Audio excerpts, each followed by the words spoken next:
4th of July weekend is always crazy for travel, but this year, whoa. Millions of Americans hit the road or airports, but thousands of flight delays and cancellations really put a damper on Independence Day celebrations. Let's take a closer look at what happened.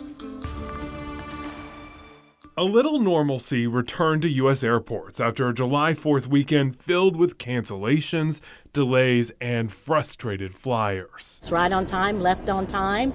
Traffic wasn't bad. The key is getting in early. From Thursday through Monday, U.S. airports had about 2,200 cancellations and 24,000 delays.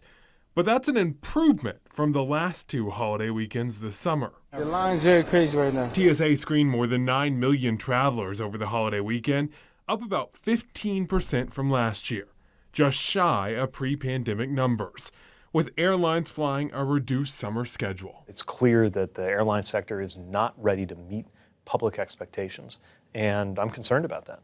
In an interview with CBS Sunday Morning, Transportation Secretary Pete Buttigieg called on airlines to do better.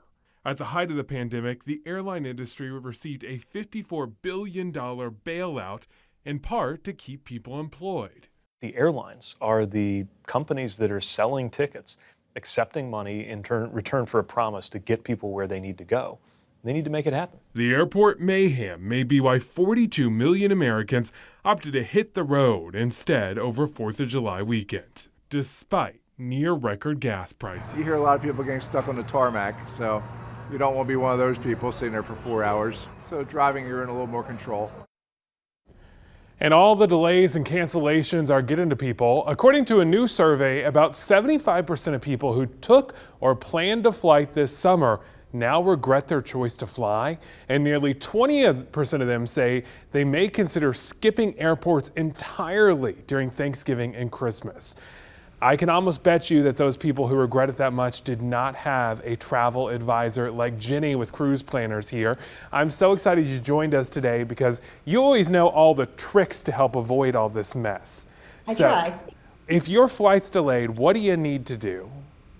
So the first thing you need to do is make sure that you have that airline's app, and immediately go on the app, see if there are other options for you, and go ahead and head to the lines. Next thing you need to do is call your travel advisor if you have one. They will be able to a lot of times assist or at least give you advice on what you're going to tell and need to tell the gate agents or the ticket agents. Okay, so what is the best thing to tell them? Do you plead with them? Do you just be very matter of fact and nice? Just be as nice as you can. I think what people don't realize is they're under stress too. You know, obviously there's shortages, they're stressed, they are trying to do the best, but the problem is we have more people traveling and not enough seats. So they can only do so much if there's no seats. You know, that brings into the fact that you never want to buy a basic economy ticket.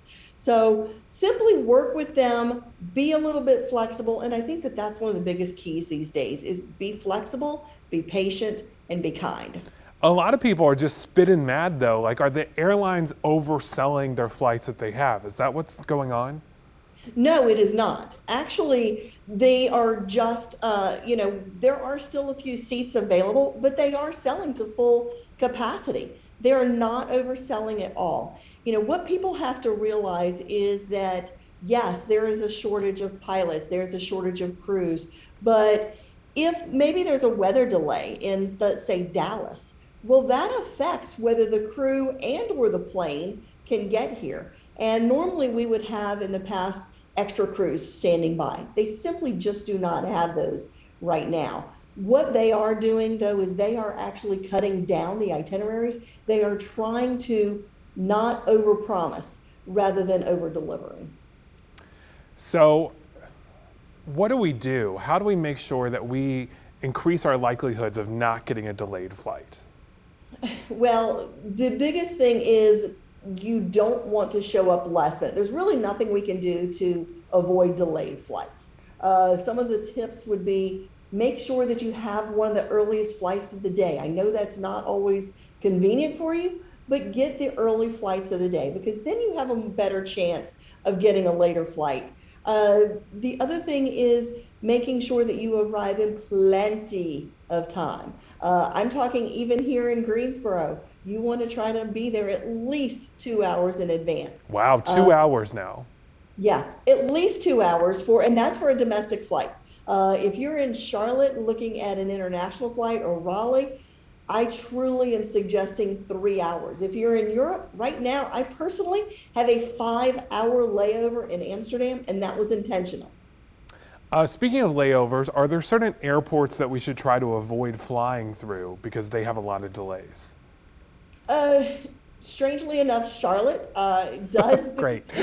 Yeah, exactly. So, that kind of brings me to another point. I actually would suggest driving to Charlotte, driving to Raleigh. Normally, I am going to say exactly the opposite.